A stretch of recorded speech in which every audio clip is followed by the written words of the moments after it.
I remember those days, like having like a pineapple with apples. It's more or less sound the same, but it's nothing to be. It is a completely different fruit, right? So we were handling between the information from our own wearable plus the other wearables, and make sense of everything was really complicated. So we start to work on that since 2019, 2020-ish. Then we changed the business model because a lot of clients were looking for our solution, but for the integrations rather than the hardware. And that's when we took the decision to make this change and we make a pivot. And then we create a new company, everything new here in the US. I moved from Mexico. So I moved from Mexico to the US just to build Rook. Here's a problem you probably never thought about. Almost everyone in health technology is quietly betting it gets solved. Your Apple Watch, a Garmin, an Oura Ring, they all measure your heart. But here's the thing, they don't all necessarily agree. Feed that mess into an algorithm and you get a confident answer built on noise. Marco Benitez, well, he has a name for this. A pineapple sitting next to an apple.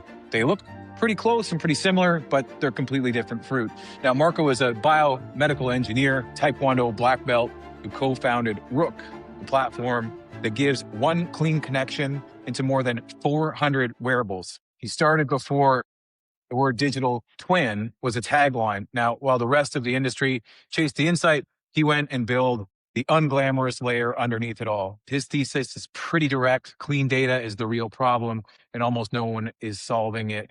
Let's dive in and talk to the man who has the keys to the city. Marco Benitez is a biomedical engineer, a taekwondo champion, and the co-founder and CEO of Rook, the API platform that gives software apps, clinics, payers, and researchers one clean integration into more than 400 wearables. He started Rook in 2019 with Jonas Ducker before digital twin became a tagline, and has spent the years since building the boring, hard infrastructure layer that most of the longevity world quietly depends on. Globe and Mail honored him with the keys of the city that is in Miami, and his public thesis is pretty clean and direct, that clean data is the actual problem that nobody is solving.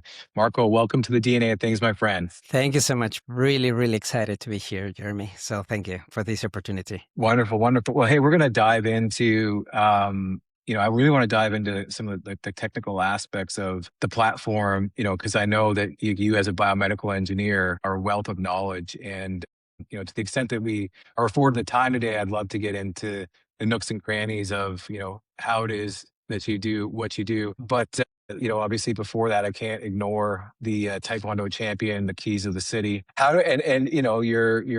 Your background as a biomedical engineer. So I'm interested to know the personal journey of, how you started, and we can go back to before the Taekwondo stuff and how you got into the biomedical engineering and then the leap into Rook. I'd love to hear that story. Yeah, of course. Well, probably I need to start with the Taekwondo background. I started when my parents put me over there, like when I had like 5 years old. So for me, Taekwondo is everything, honestly. It's not just one sport. It's the sport, it's the ecosystem, is the everything behind me is the foundation of my behavior is because all the things that I did on that sport with the discipline, perseverance, resilience. I love to fight, by the way. But it's you are not fighting because you have to. It's fighting because you have to train yourself and improve yourself. So for me, Taekwondo, I'm a black belt for Dan over there. And then just recently started to do Jiu-Jitsu. I love it, by the way. Jiu-Jitsu is amazing. Probably I love it more than Taekwondo. That's something very interesting. But now my kids are doing Jiu-Jitsu and Taekwondo. But Taekwondo, it's really helped me to understand, behaviors and patterns. And also, if you train hard, you will have results. But it's not happening from one day to another. It took me, 15 years to be black belt, So it's like, because when you are working, it's not something that is going to happen from one day to another. So it's very important that with that mindset, you can build everything in your life. With your partner, of course, with your wife, with your kids, with your work, with God. It's a relationship. You have to build everything every single day. It's not one day. So because of that, and thanks to that also, that led me to study biomedical engineer. I love that one. It's beautiful because at the end of the day, for me, it's like everything has to be tangible. Everything has to be, when you have information, you can create things. And we as an engineers, that's what we solve. We solve a problem, and we love to solve problems. We love to create things. We build from the scratch. And in fact, this is not my first company. This is our third company. The first company that we built was an algorithm for hospitals. That was with my co-founders. So Jonas, he's not my only co-founder. We are 4 or 5 people, but everyone it's working one specific thing. But we know each other from the last 20 years. So the first company that we built was with Daniel Martinez. He's also from Mexico. He's also a biomedical engineer, but he has a second degree in machine learning. And I'm talking about 2003. So was the dot-com booming, startup was not even a word, but we built that company because it was really fun. And then we sold that one. I started to work in different areas in medical devices and then work a lot with big pharma. And big pharma is really interesting. Big pharma teach me a lot on the clinical trial side. Clinical trials from phase 1 to phase 4, between oncology, respiratory vaccines. That world, it's really interesting, brother. It's like it's the last thing that everyone is building in terms of molecules and drugs. You understand how expensive it is, to do all these drugs, and also how they want to help also. Because everyone see like big pharma like something evil, but I have another perspective because I was in the science behind everything. So for me, it was really exciting, really, really exciting. So I spent a lot of time over there, invest a lot of time over there, with great people, working with great people, from the landscaping to finding the best principal investigators that want to join to the protocols, and then how they are finding the patients, all the process from the beginning to the end, where at the end it's like the big pharma make this big dossier so they can submit everything to the FDA and different MOH. So that was really interesting. But for me was, again, we were trying to say always like, what type of things we want to build. We need to build more things. And that led to the next chapter on our lives, which was like build Rook. At the very beginning, you were right. We created Rook in 2019, but was with a completely different business model. On those days in 2019, we were building a hardware. That was a heart rate chest and a heart rate for the arm, where we were measuring HRV, CHAR, blood oxygen, and some other parameters that we were calculating, like effort zones, calorie burn, and different type of things, but it was more for the fitness industry. And then the pandemic hits. And when the pandemic hits, I always say that when there is a lot of chaos, you have new opportunities to build. So we saw the opportunity to integrate the different devices on our own platform. So on our own platform, we started to integrate the Apple Watch and then Polar and Garmin, and we saw the huge mess over there. It was really difficult to integrate them.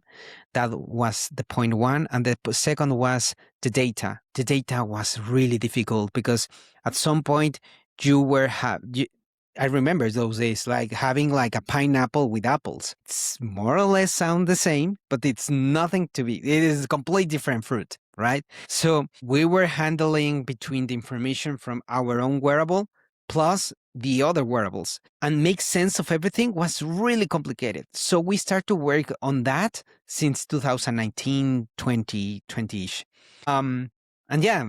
And then we changed the business model because a lot of clients were looking for our solution, but for the integrations rather than the hardware. And that's when we took the decision to make this change, and we make a pivot. And then we create a new company, everything new here in the US. I moved from Mexico. So I moved from Mexico to the US just to build Rook. And then, that was like 4 or 5 years ago. So 4 years, I think. Amazing. Yeah, 4. Amazing. So if I say, do they still say that? Correctly. You still say it when you're starting to fight. Yes. Very cool. I love what you said about taekwondo, martial arts, like central, the discipline. And I can really get behind that. Actually, I did taekwondo for a little bit. I switched over to boxing, Nice. amateur until I was 19. And then when I went to university, I decided that the boxing competition, although I did well, the sparring, even if it's light contact to the head, doesn't mix well with my genetics homework. So, so I found another sport, and I got into like track and field, sprinting, and actually, I spent a lot of time in Phoenix, the World Athletics Center there. And I would say that so I built a DNA product for athletes, helping them understand where their injury vulnerabilities were. Oh, nice.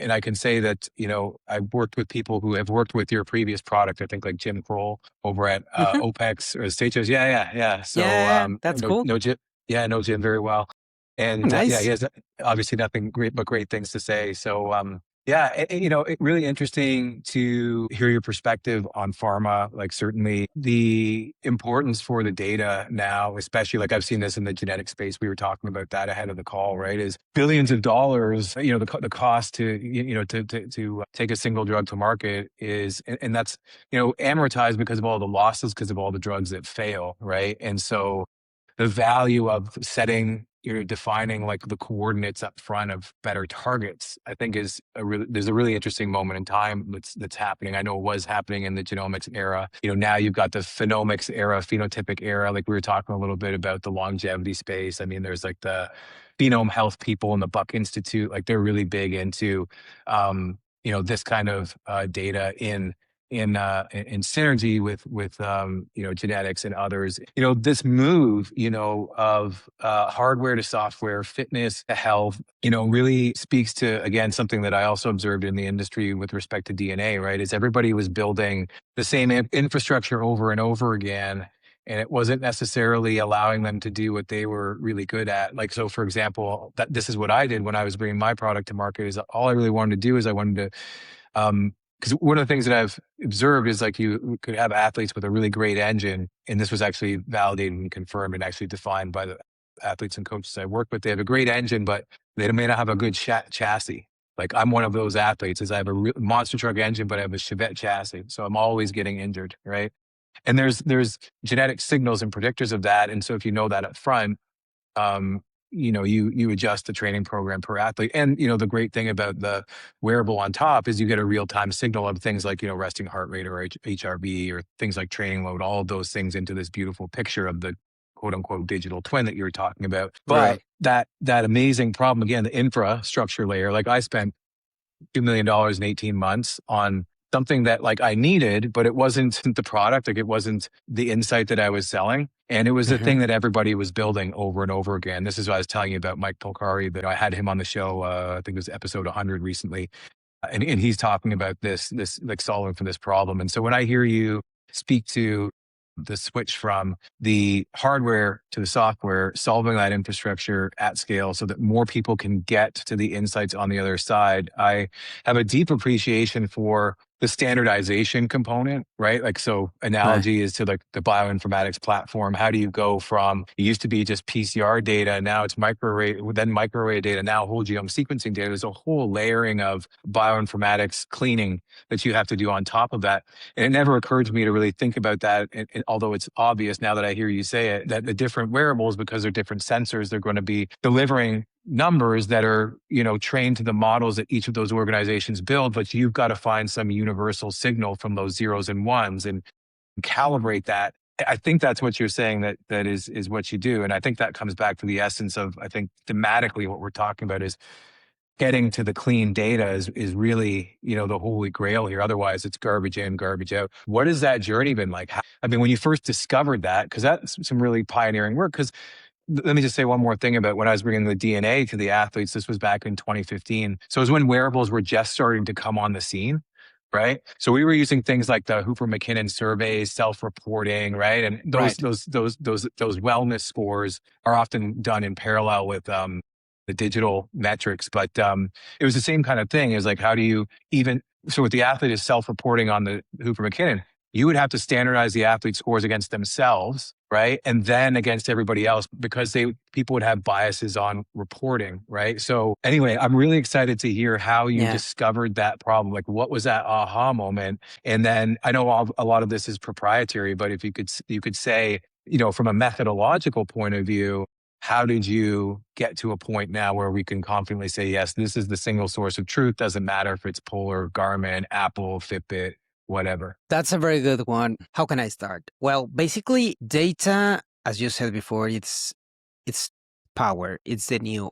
Probably you heard from so many places like data is the new oil, and there's a lot of truth about that because thanks to the now with AI and everything, you need clean data. You need everything in a way that you can use that information because if you inject the garbage, you will receive garbage, as you said before. I'm very aligned with that.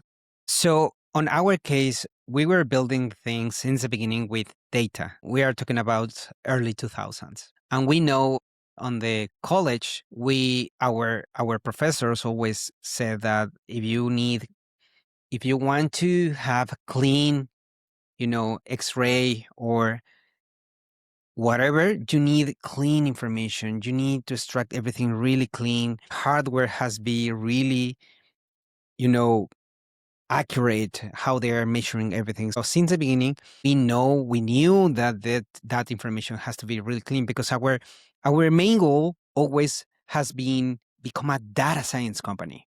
And to become a data science company, since the beginning, everything has to be really clear. So that's our foundation when we were in the college. Then when we built the first company, and then when I was in the pharma space, also was the same thing. Everyone wants the data really clean.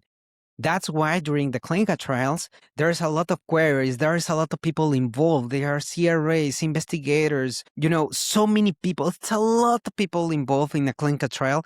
So you can, at the end of the day, you have clean data and you can say, these are the results of this drug. So it happened the same with our technology.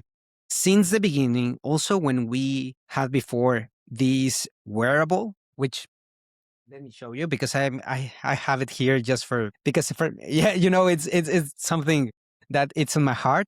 But also when we had that one and we start to ingest all the information from Apple and everything, we saw like, hey, we have to clean this for everyone, at least for us. Because if we clean everything, now we can deliver that information to the fitness club. And they will have the same measurements. They will have the same data. They will have the same analytics, no matter if you have an Apple Watch or you are using our wearable. Because before that cleaning was really difficult because we realized that the data that we are receiving from this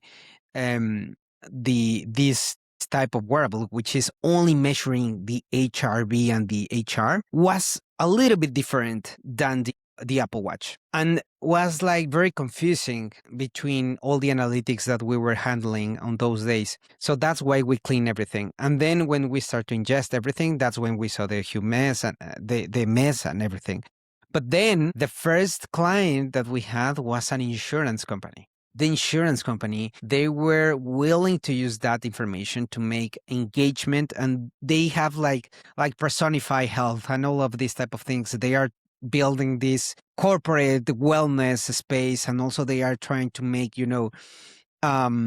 discounts in your policy, like the insurance for cars. They are doing the same thing, like Progressive, and also Tesla is doing the same thing with the insurance policy. If you are a very good driver or you are using the self-drive all the time, you have discounts in your policy. And makes sense, right? Because if you have a really good behavior as someone who is in your automobile and you are a really good driver, I mean, it's okay if you have a discount in your policy. So it's almost the same thing that it's happening with the insurance. So the first one was in 2023, I think, and they were trying to integrate these devices in their own platforms. And they told us something like, hey, guys, I love your product, but I need all of those integrations in my platform. Is there any way I can have all of that? And as a very good entrepreneurs, we said like, sure, you can. We only have to create a small thing called API. It's very simple, in front of our potential client. And then that's when we saw the huge opportunity and we saw the huge need and the problem that we were solving, just to normalize and standardize and deduplicate the data. So we invest a lot on those algorithms so we can build everything. So to answer the last question that you made, it was definitely yes. We have like a proprietary machine learning over there that it's handling all these interpretation. The only issue is that every single time we have like a new device, we have to change a couple of things, because believe me, you will receive the data in different times, in different, so many things that happen between between all these data sources. And then if you are adding or aggregating laboratory information or medical information, all these type of things, it's really complicated to make sense of everything. So yeah, and probably we can go very deep, but probably my CTO will tell me that he's the one who can manage everything around data. So, but yeah, that's more or less how everything works. Yeah, I love to say relentless entrepreneur spirit, where it's like, yeah, we can give you exactly what we want. We have to rebuild the whole company, actually. Easy peasy. Yeah, that's really cool. So, with respect to, the customers that you do work with, so you mentioned an insurance company, and I know there's a number that are, publicly available on your website, but for the folks listening who haven't had a chance to look at it, is like who are the customers that you're solving with now? And so it seems to me like you started with, hey, we're going to give fitness enthusiasts or athletes a wearable to help them track critical metrics that are going to help them, with their health, with their gains. And I'm assuming that was probably somewhat of a consumer product. Then you pivoted into like B2B and software. And, so I'm assuming that, okay, so there's insurance companies, you mentioned pharma. So that would be, the development of therapeutics. So CROs, is there academia? What other corporate partners? Like, what is the company landscape portfolio look like? Yeah, for you. Yeah. And where is it now and where do you want to go? Yeah. I can tell you that the fitness industry was the low hanging fruit. And the reason was because we were part of that industry. That's when we met with Jim and with all these guys, which they are the best. Fitness is a really cool industry. I really love it because everything it's about prevention. How can you engage with the end user? How can you give more information? How you customize the experience? You are trying to motivate the end user. Of course, you don't live about motivation. You need, as I said before, persistence and be very disciplined and all these type of things. But that was the low hanging fruit, and it's a really good one. Because of our backgrounds, we were more focused on the health industry. So I can tell you today that probably 70 to 80% of our clients are in the health industry, like remote patient monitoring, CROs working on safety in terms of adverse events, analyzing the adverse events through all these devices for, I don't know, temperature, blood pressure, sometimes glucose levels with the CGMs. That's where we feel really good. Because again, it's something more because of our backgrounds. We love the health space. And I think we have really good things to offer to them because again, they want to use all this data and they need clean, but also accurate data. That's why for us was a really good fit because they are willing to pay and they know the value of all this standardization and normalization of the data. That's I can tell you that it's like our ICP. It's in the health industry, more in the remote space, chronic disease management, all these type of things really, really help us. And of course, we know the CROs, the biggest one, and we work with some of them. We also work with pharma.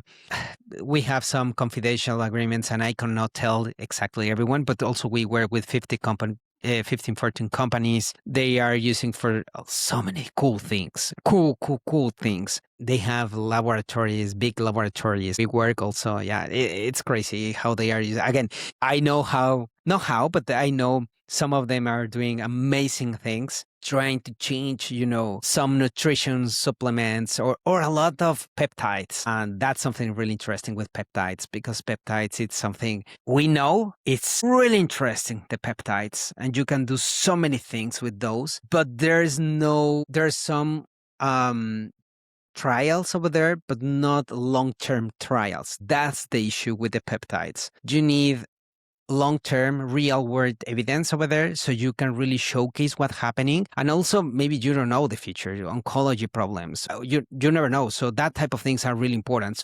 I think peptides, for example, and with wearables, works perfectly well. And you can measure so many things, and then if you integrate some laboratory information, then you have really powerful information over there. You can do so many trials. So yeah. You were playing with this notion of a digital twin before it was this kind of popular tagline, as I mentioned at the beginning. And I was thinking about this yesterday. Obviously, I guess I was like, where did that idea came from? And I was like, well, it obviously came because I was preparing for our interview, and it comes when I was like, out doing my workout, my modified sprinting / boxing workout. I suppose you get that because you still are very much tied to movement is my medicine, but movement's my like miracle of Yes. ideas as well. And not that this idea was a miracle idea necessarily, but this question came into my head because like there's so much of this like digital data, digital twin, et cetera. And I think there's even something published today, like on Ben Greenfield's like billions of data points. And he gives his 41 or 42 point summary of what to do based on his data. So sharing that. So love him or hate him, he's got his information out there publicly for others to learn from. And I was even thinking this before I even read that article today, but the idea was this: is like if your digital twin tells you to jump off a cliff, should you? And what I'm saying, what I'm asking you to remember is like, remember when GPS wasn't as good as GPS is today, and it would constantly get you in the wrong direction. Like what was the what was the name of the brand? The TomTom, or there were two of them. There's Yeah, there TomTom. was There's another one. too many Yeah, brands outside with the GPS. Yes, yes, I recall really well, and but a lot yeah, of troubles to everyone. I remember, like, because I am a early adopter. I love yeah, technology, so I was using yeah, the first ones, and horrible places. But yeah, sorry for the yeah. interruption. No, no, no. So the thought was really like, we've invented this digital twin, let's just say in the last decade. And, Right. what I'm interested to know is like clearly this is something that, researchers are using now and they're investing in it, presumably because it's, there's a vision that it would reduce the cost of taking, a drug from, discovery to clinical trial to in market. And so that's the bet. And, given that it's still happening, it's good to like, let's just trust the assumption that they're seeing some returns there. But then there's this new era that we're moving into, right? Where there's your 23andMe's and there's your like function health, there's, your superpower, your ultra human. And there's like all these people who a lot of them now are running their own experiments. Right. Like, and before, like you really had to be a scientist to run an experiment, like maybe a classically trained professional scientist.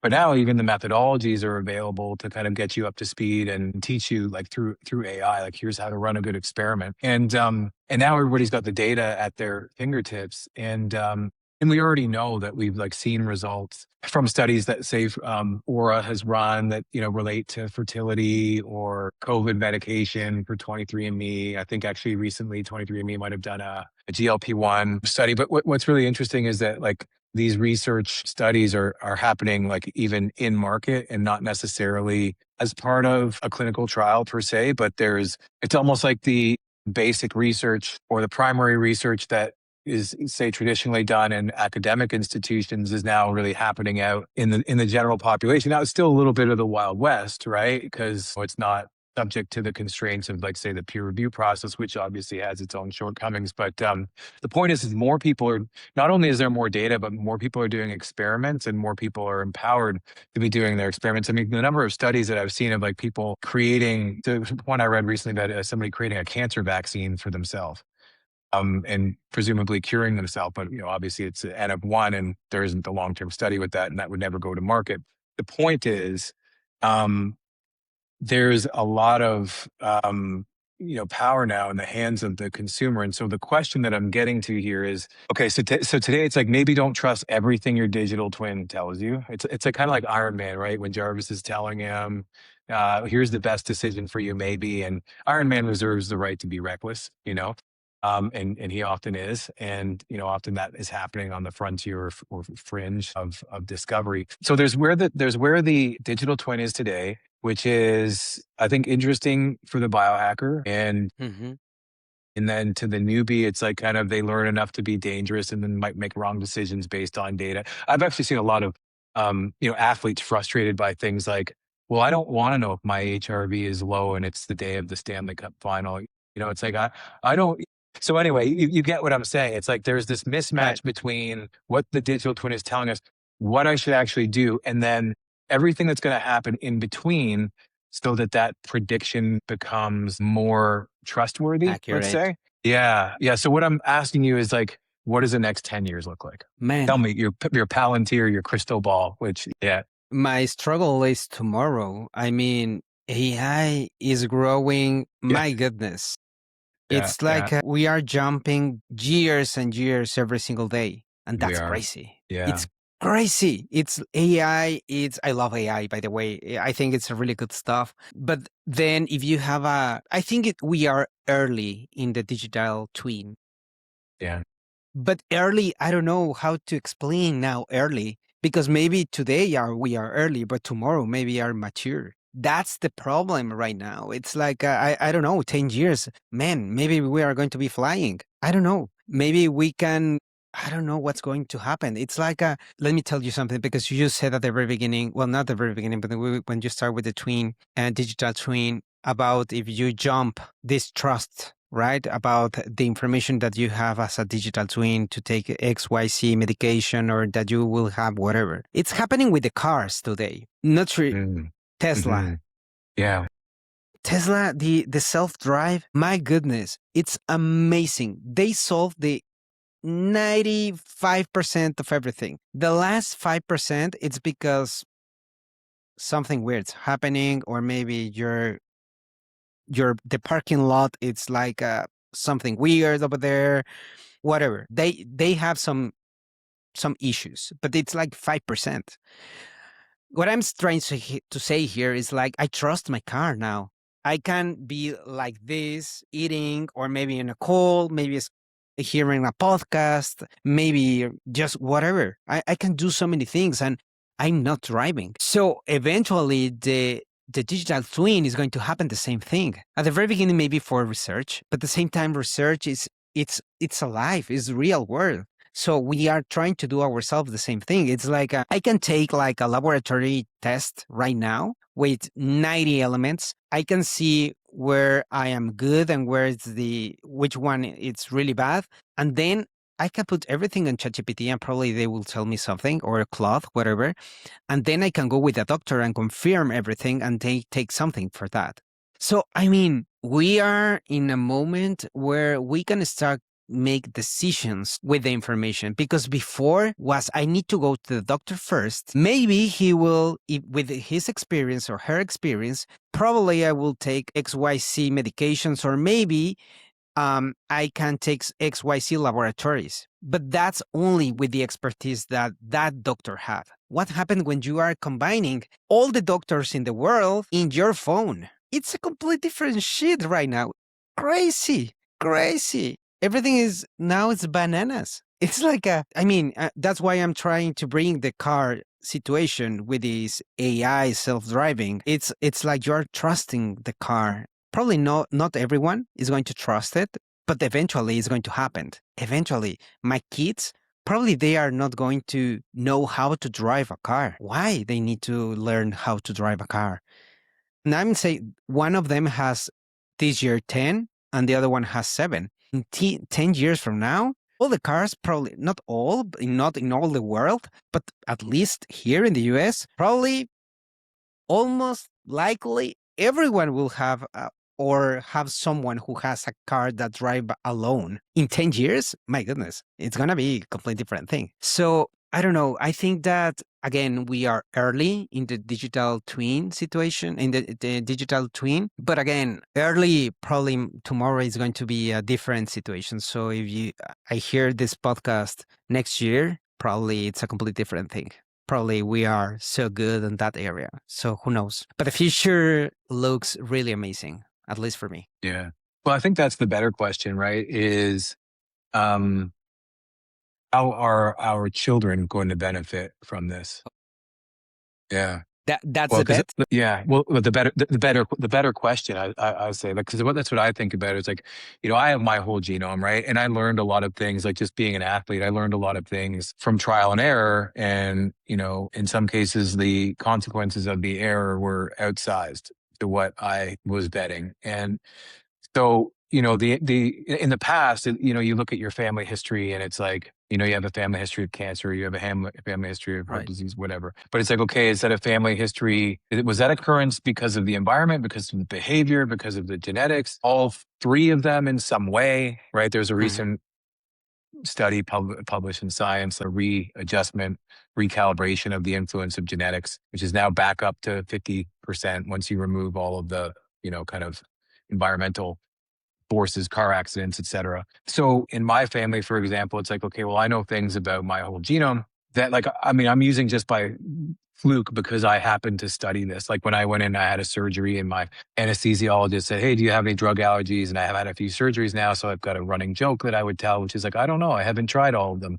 But then I realized, I was like, oh, wait, I have my pharmacogenetic profile. So I can actually check my vulnerabilities. And it turned out that one of the drugs that they were prescribing on the outpatient was Celebrex, which I did genetically have a negative response to, and I had negatively responded to it before. So anyway, the point is I don't know if you remember the medical alert bracelets. You're allergic to pet, right? So like now it's like we kind of like I see that now, actually in that now in my family, and what I'm thinking about is, okay, well, what's the wearable composite, right? What is a family scientific wellness platform look like? That's something I'm really interested in, right? As you mentioned, coming back to the fitness is like ultimate proactive. It's like building the habits. Like I bet you your sons have some just natural flexibility and coordination just because they see you as a model, right?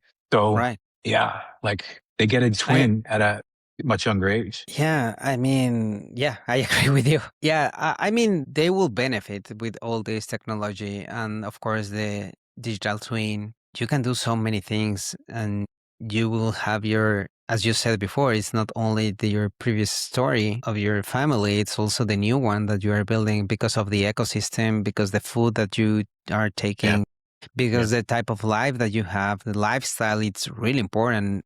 That's something, it's super important. In fact, the behavior, the change of, so many things. That's why it's also really difficult, because having cancer is not only one factor. It's not one thing that that's the reason that you are going to have cancer. Is because there's a lot of things in the environment that probably can help you to have one. Hmm. So Hmm. so Yeah. yeah, that's why it's super difficult, because also the digital twin is going to be isolated. It's a bubble. It's not like they try to recreate the ecosystem. It's complex. Maybe you can have some probability, but then what happens if not? Maybe you take out your breast, or maybe you take out your whatever, because the probability is that you will have breast cancer. So it's too complex. It's not one thing, but I got your point. Listen, Marco, I know that you're a busy entrepreneur and you've got a number of things on the back end of this call. And so what I'd like to do is let's put a pin in this here and a pause, because there's, I think, a deeper conversation we could be having in the future. And so if you're up to it, I'd like to invite you to a part two in the future Would love to. after, amazing. But in the meantime, I just wanted to thank you for, investing the time into this, and, your relentless drive as an entrepreneur. Thank you for everything that you've done, you're doing, and that you undoubtedly will do. And yeah, it's been a pleasure having you today, Marco. Thank you. No, thanks so much. Really cool conversation, very deep. I would love to have a follow up call, definitely. It's great. Super excited also. So thank you so much for your time. It's my pleasure. Marco kept returning to these four words: garbage in, garbage out. Sounds obvious. is also the quiet reason so much health technology promises more than it can deliver. Now, what really kind of stuck with me after this conversation was the humility of the work. Marco's not selling the insight, he's building the plumbing that lets other people find the insights worth trusting. It sits underneath insurance pricing, clinical trials. It sits underneath whether a doctor watching a patient at home can believe what the screen actually says. That's what I love about the DNA of things. It really is running on a similar set of principles. Your genetics, your environment, your behavior only become useful when you can actually read them. Marco is a big player in making that reading honest, one wearable at a time. And, so here's my one question that I'll leave you with as maybe consumers of digital tech, building your own twin. The next time an app tells you what your body is doing, will you ask where the number has come from? Marco certainly would. And after this episode, you might too. Thanks for joining us this week on the DNA of Things. Love having you guys with me.